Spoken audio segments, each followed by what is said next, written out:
Hello నమస్తే అండి. నేను doctor Greeshma, fertility consultant, 49 fertility centre Kukatpally. So ఈరోజు మనం ట్విన్స్ అంటే మనకి ట్విన్స్ అనేది ఎంతవరకు అంటే మనకది ఏమన్నా అడ్వాంటేజా ట్విన్స్ అవ్వడం వల్ల, లేకపోతే మనకది డిసడ్వాంటేజా? సో మనం ఇచ్చే ఈ ఇన్ఫర్టిలిటీ మెడిసిన్స్ వల్ల, ట్రీట్మెంట్స్ వల్ల ఎంతవరకు మనకి ట్విన్స్ అయ్యే అవకాశాలున్నాయి, ఈ విషయం గురించి మాట్లాడుకుందాం.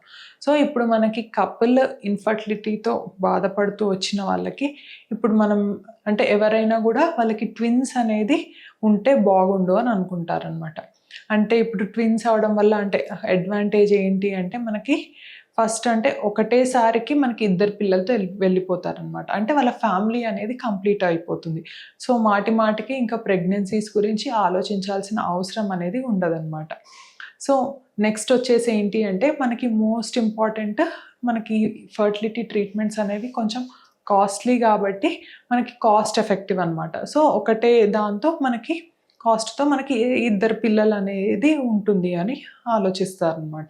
సో నెక్స్ట్ వచ్చేసి ఇప్పుడు మనకి ట్విన్స్లో కూడా ఎట్లా చూస్తాము అంటే మనకి నార్మల్గా identical twins, non identical twins అనమాట. సో ఈ ఐడెంటికల్ ట్విన్స్ అంటే ఏంటి అంటే ఇప్పుడు మనకి ఫామ్ అవ్వడం ఎగ్ స్పర్మ్ అయిన తర్వాత మనకి ఒకటే ఎంబ్రియో అనేది ఉంటుందన్నమాట. దాని తర్వాత మనకి ఆ ఎంబ్రియో ఒకటే ఉన్న ఎంబ్రియో మనకి తర్వాత డివైడ్ అయినప్పుడు ఫామ్ అయ్యేది అంటే ఒకటే స్పర్మ్ ఒకటే ఎగ్ వల్ల వచ్చిన ఎంబ్రియో కాబట్టి దాని డివిజన్ వల్ల మనకి ట్విన్స్ వస్తున్నారు కాబట్టి వీటిని ఐడెంటికల్ ట్విన్స్ అంటాం అనమాట. సో అంటే ఉండడం కూడా ఇవి సేమ్ సెక్స్ అనేవి ఉంటాయి అన్నమాట, ఎందుకంటే ఒకటే ఎంబ్రియోతో ఫామ్ అయినవి కాబట్టి. నెక్స్ట్ అట్లా కాకుండా నాన్ ఐడెంటికల్ ట్విన్స్ అంటే మనకి ఎగ్ వేరే స్పర్మ్ వేరే ఉంటుంది. సో అట్లా రెండు వేరే విధంగా అనమాట, అంటే 2 డిఫరెంట్ ఎగ్స్తో 2 డిఫరెంట్ స్పర్మ్స్తో ఫామ్ అయిన బేబీస్ని ఒకటేసారి అతుక్కోవడం అనేది జరుగుతుందనమాట. దాన్ని నాన్ ఐడెంటికల్ ట్విన్స్ అంటారు అనమాట.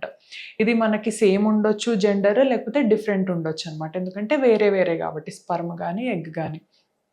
సో నార్మల్గా మనకి ఈ ఐడెంటికల్ ట్విన్స్ అనేది వచ్చే ఛాన్స్ ఎంతవరకు ఉంటుంది అంటే ఇప్పుడు నార్మల్గా మనం ఫర్టిలిటీ అంటే ఇప్పుడు ఈ ఐడెంటికల్ ట్విన్స్ అనేది ఇప్పుడు యూజువల్గా అది మన చేతుల్లో ఉండదన్నమాట, అది జస్ట్ బై ఛాన్స్ అనేది రావడం జరుగుతుంది.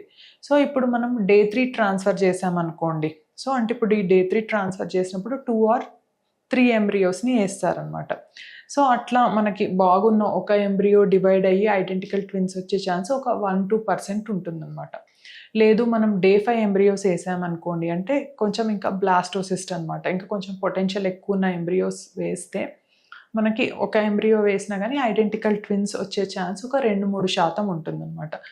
ఇంకా మనం వేరే టెక్నాలజీ అంటే ఇప్పుడు లేజర్ అసిస్టెడ్ హ్యాచింగ్ అంటే మనం అవుటర్ ఎంబ్రియో షెల్ని బ్రేక్ చేసే టెక్నాలజీ అనమాట. దీనివల్ల ఇంకా 1% అనమాట, 3-4% మనకి ట్విన్స్ వచ్చే ఛాన్స్ అనేది ఉంటుందన్నమాట. నెక్స్ట్ ఈ ఐడెంటికల్ ట్విన్స్కి మనకి వేరే అంటే మనం ఉండే పద్ధతుల్ని బట్టి కానీ తీసుకునే ఫుడ్ని బట్టి కానీ మనకి జెనెటిక్ హిస్టరీ అట్లా ఏమి ఉండదన్నమాట ఐడెంటికల్ ట్విన్స్ అనేది అవ్వడానికి.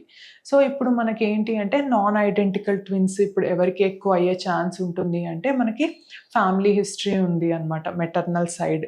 సో అట్లాంటి వాళ్ళకి, లేదు కొంచెం ఏజ్ ఎక్కువగా ఉన్న వాళ్ళకి, నెక్స్ట్ కొంచెం ఒబీస్గా ఉన్న వాళ్ళకి కూడా మనకి ఇట్లా వేరే అంటే నాన్ ఐడెంటికల్ ట్విన్స్ అయ్యే ఛాన్స్ అనేది ఉంటుందన్నమాట.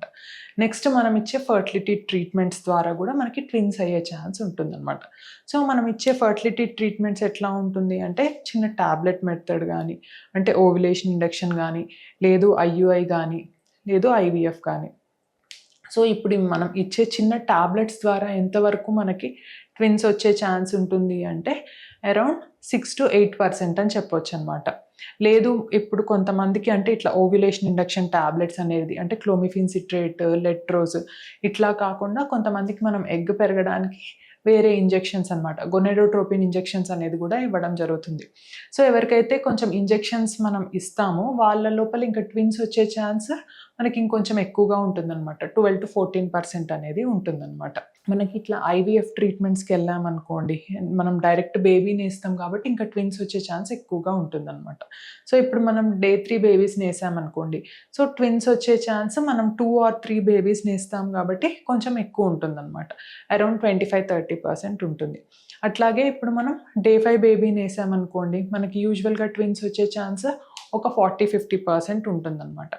సో మనకి ఇచ్చే ట్రీట్మెంట్స్ని బట్టి, మన ఫ్యామిలీ హిస్టరీని బట్టి మనకి డిపెండ్ అవుతూ ఉంటుందన్నమాట. సో ఎంతవరకు ట్విన్స్ రావడానికి అవకాశాలు ఉన్నాయని.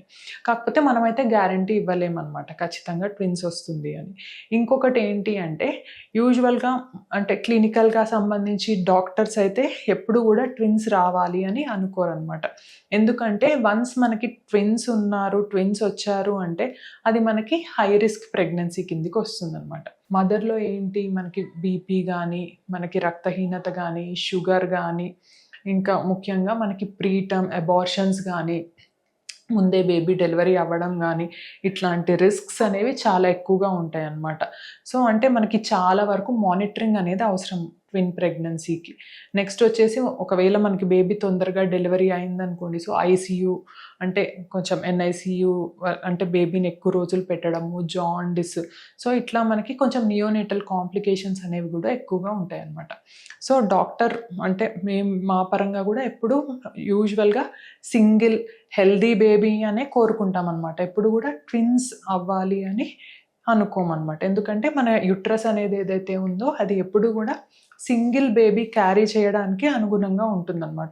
వన్స్ ట్విన్స్ ఉన్నారు అంటే ఇట్లా లెస్ వెయిట్ బేబీస్, ముందు ప్రీటర్మ్ లేబర్ ఇట్లా అయ్యే ఛాన్స్లు అనేవి మనకి ఎక్కువగా ఉంటాయన్నమాట.